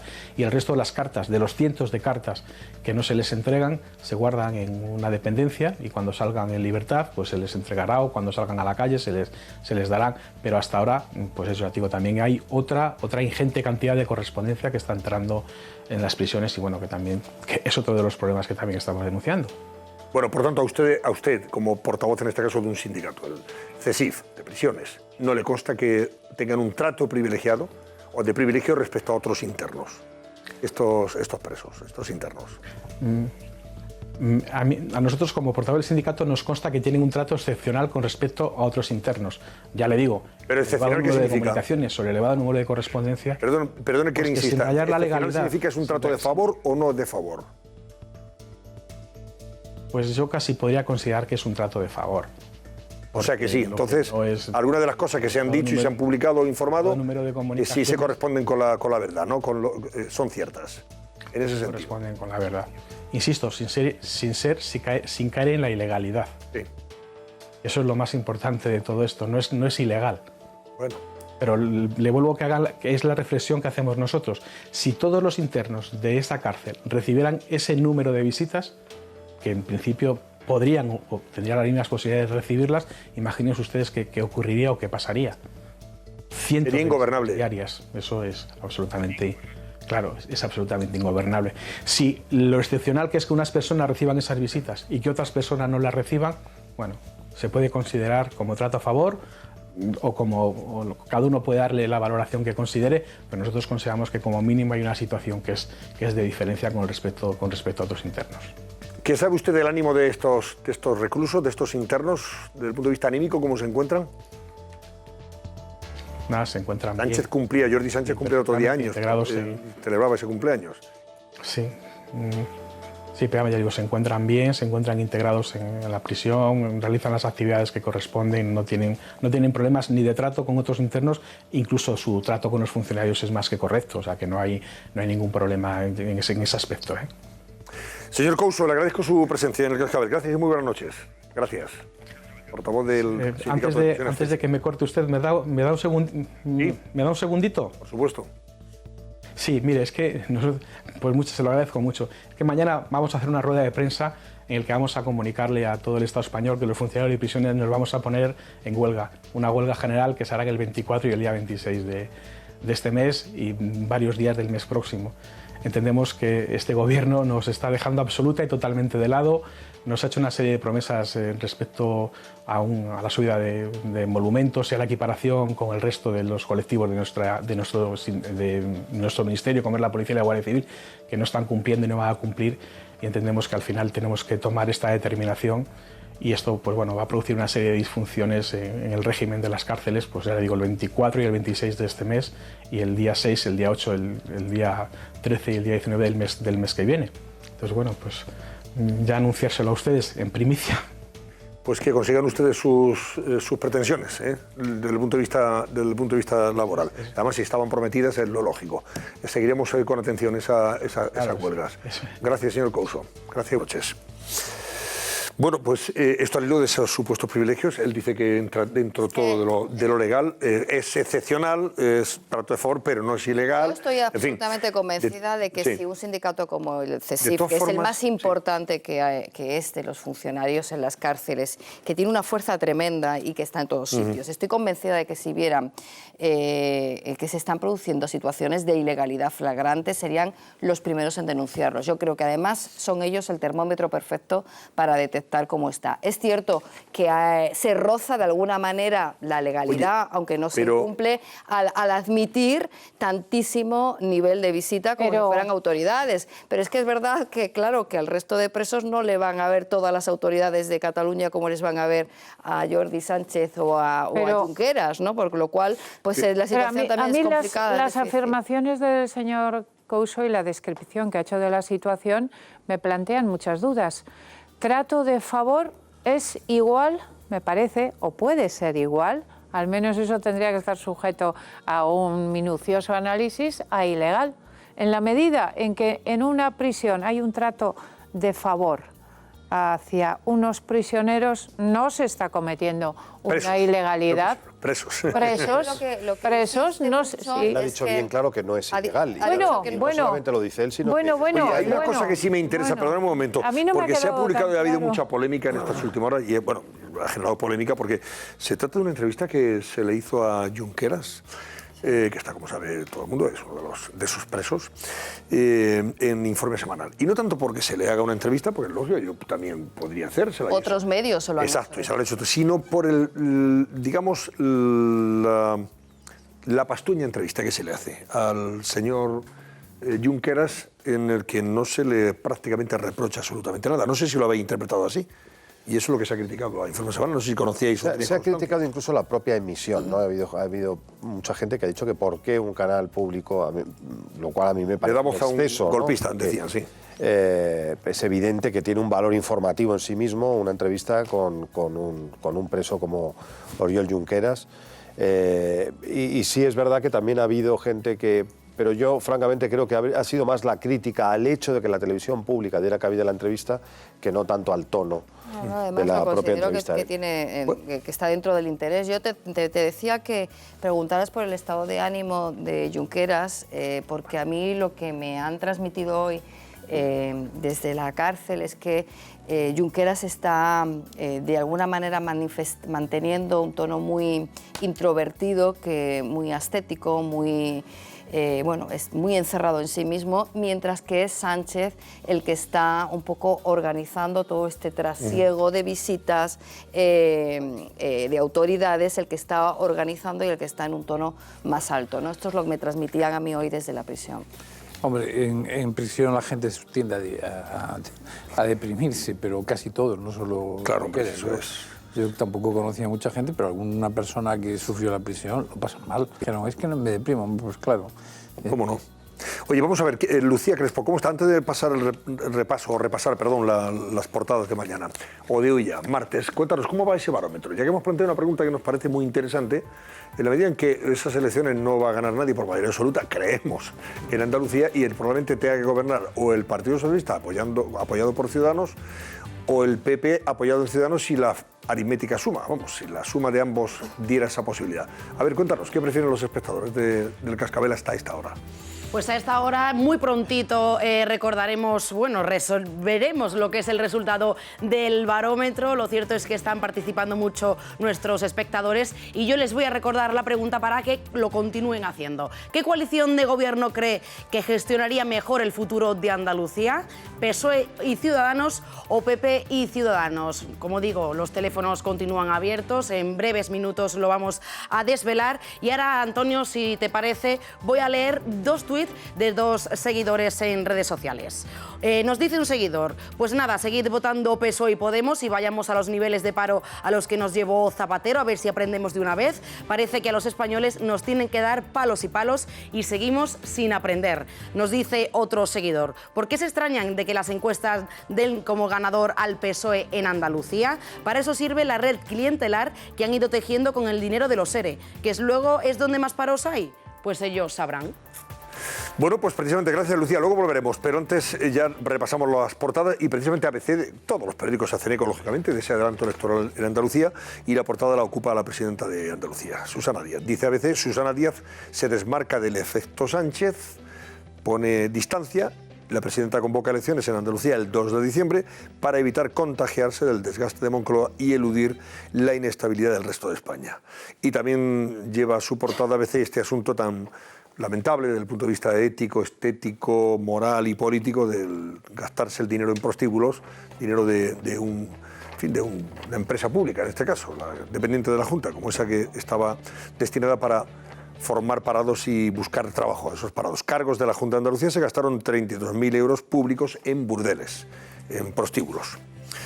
Bueno, en su portada 2, ABC destaca esto de Sánchez, que estudia ya imponer por decreto su programa económico. Si no logra apoyo de sus socios, va a prorrogar los presupuestos de Rajoy, que son por los que está gobernando ahora mismo.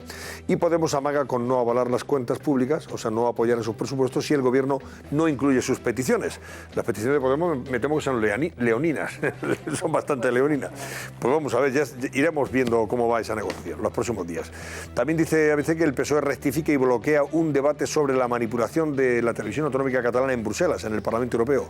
TV3, en un principio, estaba de acuerdo en que se debatiera esa manipulación de TV3, de la manipulación de esta televisión pública, y ahora el PSOE ha dado marcha atrás y no cree que haya que tocar el asunto. El número 2 de Gürtel se querella contra el exjuez Garzón por los audios de Villarejo, esos audios que hemos conocido en los últimos días. Y también habla de la sectaria política educativa, origen del revés electoral en Quebec del separatismo, porque falló en ese sentido. Bueno, pues vamos con El Mundo, que destaca que Susana Díaz adelanta elecciones para alejarse de los ERE y de las generales. Convoca el 2 de diciembre ante las concesiones de Sánchez al separatismo. Andalucía no se merece la inestabilidad que hay en el resto de España, ha dicho Susana Díaz. Y la foto de portada, hombre, esta es una foto que se ha producido hoy, tiene su lectura, lógicamente. Ha sido el funeral por Montserrat Caballé y han asistido, como ven ustedes en esa foto, la reina Sofía, el presidente del gobierno, Torra, presidente de la Generalitat, a su lado me parece que es el ministro de Cultura. El ministro de Cultura, efectivamente, el señor Guirao. Y al lado, como ven ustedes, Pablo Casado y un poquito más allá la alcaldesa de Barcelona. Y es verdad, está la delegada del gobierno. La delegada del gobierno en el medio, pero no se ve, ¿verdad? Bueno, en cualquier caso, el interés de la foto es que Pedro Sánchez y Torra yo creo que no han cruzado ni una sola palabra. No, ni se han mirado ni se han visto. No se ha visto porque solamente han dejado entrar cámaras un momento y tal, pero la Generalitat ha dicho que sí que han hablado, pero no de política, han dicho. O sea, desde luego, en el rato que han estado las cámaras grabando, yo he visto... No ha habido ningún... Tenemos también aquí, si las podemos ver, sí. Y hay una cierta, hay un distanciamiento, ¿no? Es obvio. Y mucha frialdad, y Pedro Sánchez, ¿verdad?, que en todo momento se dirigía a hablar con la reina Sofía. Habla de esa tregua por Caballé, así lo ha titulado El Mundo. Y luego también habla de Torra, que se reunió con los CDR, estos comités de defensa de la República, para fijar una estrategia común. La cita fue en agosto y el presidente reclamó a los radicales moderación en la diada y el 1 de octubre y que incrementasen su presión ante la sentencia, o sea, ante la previsible sentencia que va a condenar a los presos que están los que están en prisión ahora mismo. Y también habla de Sánchez. Hombre, mira, esta es una noticia curiosa. Sánchez ha rescatado otra vez a Irene Lozano para que dirija, en este caso, Marca España. Marca España es una sociedad pública que está regida hasta ahora por Carlos Espinosa de los Monteros, e Irene Lozano, como sabéis, generó mucha polémica su fichaje por el PSOE porque provenía de UPyD y había sido muy crítica con el PSOE. La gente del PSOE no quería a esta señora para nada. No todo el mundo la quería en el PSOE, no. No la quería todo el mundo, ¿verdad? No todo el mundo la quería. Y fue un fichaje... Bueno, fue polémico el fichaje porque ella había sido súper crítica con el PSOE a cuenta de los escándalos de corrupción y demás. Sí. Mucha animadversión. Sí. Bueno, pues ahora lo ha rescatado y lo ha puesto al frente de la Marca España, que es una secretaría de Estado, ¿no? Yo creo que sí, que tenía rango de... Bueno, no es un secretario de Estado, pero tiene rango de secretario de Estado. Creo que Espinosa de los Monteros sí tenía rango de secretario de Estado. Sí, no, y también, según la información, dice que sí, que la pone al frente de esta nueva secretaría de Estado. Irene Lozano. Pero dependiente de presidencia o una secretaría de Estado de la Marca España. Yo creo que depende de presidencia, sí. Bueno, me parece que depende de exteriores. O de exteriores. Creo, Dice que así ha rescatado a Lozano del ostracismo al que ha querido condenar Pero la era como una del Partido comisión, Socialista, no era una encabezado por secretaría, Susana Díaz, que siempre ha sido muy crítica con su fichaje en el PSOE. Susana Díaz fue una de las más críticas, efectivamente, con esta mujer. Hombre, había sido muy cruel con los socialistas. Claro, es que ella fue durísima en el tiempo de UPyD, era látigo del PSOE. Es que ir a la hemeroteca es muy cruel. Claro. Tremendo. Decir lo que ha dicho ella y luego, en fin, dejarse echar porque le convenía realmente un poquito... En política en general, en periodismo también. Marca España es el gran caramelo. En política en general y en periodismo también, la coherencia no está muy valorada, no importa. Tú puedes decir una cosa hoy y mañana la contraria. El monumento a la incoherencia es Pedro Sánchez, que dice una cosa y la contraria sin pestañear. Habla también de Bolsonaro tras su éxito. No soy el candidato del amor y de la paz. Bolsonaro es el presidente candidato a la presidencia de Brasil, que en una vuelta tiene mucha posibilidad de convertirse en el presidente de ese país. Es curioso porque le montaron una manifestación o manifestaciones en 30 ciudades de Brasil, donde fueron decenas de miles o cientos de miles de personas las que se manifestaron en su contra y de su candidatura.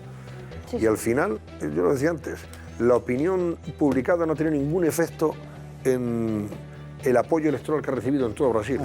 Hay que situarse en Brasil. Brasil lleva unos años de corrupción, es decir, Lula, que llegó para regenerar la política brasileña, no solo no la regeneró, sino que fue un monumento a la corrupción. Y el descontento de la clase política instalada. Dice, hasta aquí hemos llegado. Solo el escándalo de Brecht. Será machista, será xenófobo, será lo que sea, pero el escándalo de Brecht... No solamente eso, es que además es un violento que lo que propone es armar directamente a la población para que luche contra la violencia. Entonces vas a llevar a Brasil a su más oscuro agujero del que salió... Bueno, eso de que va a llegar, vamos a ver qué pasa. Vamos a ver. Sí.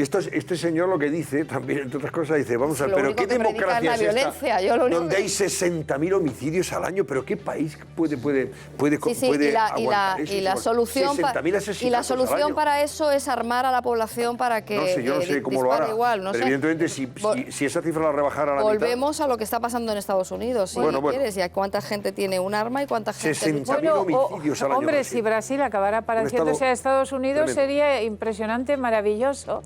Hombre, que a nivel de violencia y a nivel de armas, a nivel de desarrollo, libertades y de derechos. Es que lo que este señor predica es la violencia, el autoritarismo y el machismo y la xenofobia. Esos son los 4 pilares sobre los que se siente. Bueno, pero algo tendrá para que la haya votado la gente que la ha votado, Fátima. Fátima, el 42% de los ciudadanos de Brasil. Ya veremos. Lo que tenemos hasta ahora es un partido de izquierdas totalmente corrupto, en el cual está procesado Lula da Silva y su sucesora y heredera fue echada de la presidencia por corrupción. Eso es lo que tenemos. Y además un país con la cifra de crímenes terrible que acaba de recordar Antonio. Bueno, vamos a ver, déjame que haga unos 20 segundos y seguimos repasando las portadas de mañana.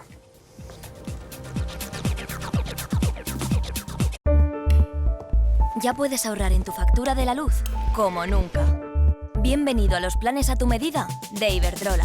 Eliges el plan que se adapta mejor a tu estilo de vida y podrás cambiar si otro plan te va mejor y siempre con energía limpia. Son las soluciones Smart de Iberdrola, porque es verde, es digital, es Iberdrola.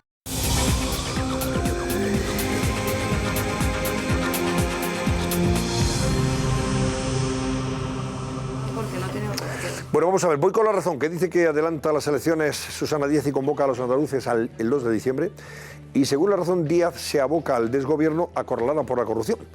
Y reeditar, ya dice este periódico que reeditar el pacto con Ciudadanos se hace imposible ante el calendario de municipales y autonómicas. Da a entender La Razón que va a ser imposible que pueda llegar a un acuerdo con Ciudadanos, dado que eso podría pasarle factura a Ciudadanos en las elecciones autonómicas y municipales de mayo, teniendo en cuenta que el gobierno de Andalucía tiene que formarse a finales de enero como más tardar.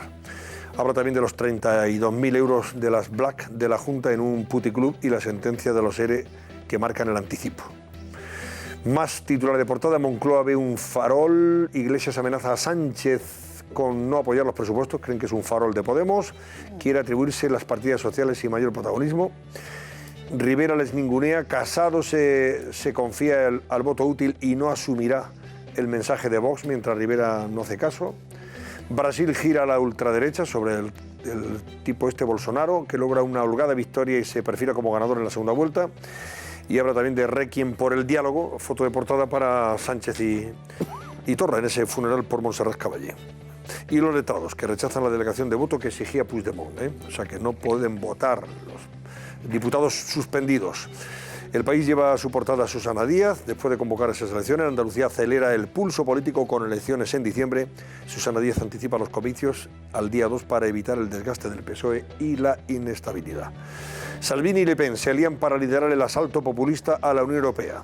Eso es lo que nos viene de fuera de España, o sea, en el resto de Europa. El socio de Villarejo cerró sociedades en Miami al quedar en libertad. Y también habla de Bolsonaro, que refuerza el auge mundial de la extrema derecha, en todas partes. La Vanguardia. Los letrados del Parlamento catalán tumban la estrategia de Juntos por Cataluña. El informe jurídico avisa de que los votos por delegación de los diputados suspendidos pueden ser invalidados. La vía de Puigdemont podría llevar a la inhabilitación de Torrent, que es el presidente, lógicamente, del Parlamento. O sea, que está ya en el filo de la navaja, el señor Torrent. Foto de portada para ese funeral por Montserrat Caballé. Y Díaz, que despeja el calendario electoral al avanzar las andaluces al 2 de diciembre. Sánchez opta finalmente por no convocar elecciones coincidiendo con los comicios a la Junta, como pedían algunos dirigentes del PSOE. Y luego habla también de ese frente ultra de Salvini en Italia y Le Pen en Francia contra el búnker de Bruselas. El proyecto populista prevé listas separadas con candidatos comunes. Y los periódicos económicos, expansión, American Express elige España para crecer en Europa. El Capital Riesgo pide libertad para invertir el dinero que está en fondos de pensiones. Valerio quiere crear nuevos impuestos para financiar pensiones. El Economista.es, Italia amenaza con llevar a mínimos la bolsa europea. Puede caer otro 4% si el índice tecnológico Nasdaq pierde los soportes. El IBEX ha cedido ya casi 8,5 puntos en el año, pese a la ayuda de Brasil. Y la banca exige a Eroski la venta de Capravo y más activos por 600 millones. Son titulares que les leo del Economista.es. También habla de la ministra de Trabajo, que se abre a crear impuestos que solo paguen las pensiones. Y por último, 5 días, ACS busca aliados para invertir 10.500 millones en parques eólicos flotantes. Y el Fondo Monetario Internacional alerta del riesgo de un frenazo en la economía mundial. Baja previsiones por la guerra comercial y los emergentes. Y esto es lo que hay.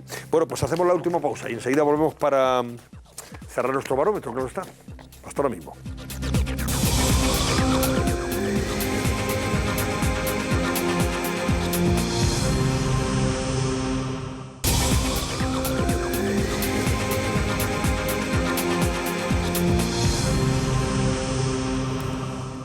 Susana Ollero, ¿qué va a ser noticia hoy? Cuéntanos.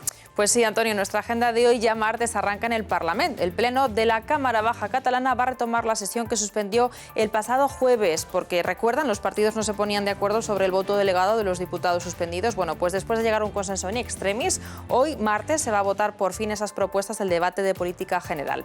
Además, ahora que preocupa la sostenibilidad de las pensiones, en unas horas el secretario de Estado de Seguridad Social va a comparecer en la Comisión del Pacto de Toledo para informar sobre el fondo de reserva. Y por último, hoy martes 9 de octubre celebramos el Día de la Comunidad Valenciana. Será además la primera vez que un presidente del Gobierno acuda al día grande de esta comunidad autónoma. Pedro Sánchez va a estar presente en el acto de la entrega de reconocimientos muy especiales, como por ejemplo al dispositivo de acogida de inmigrantes del buque Aquarius. Antonio.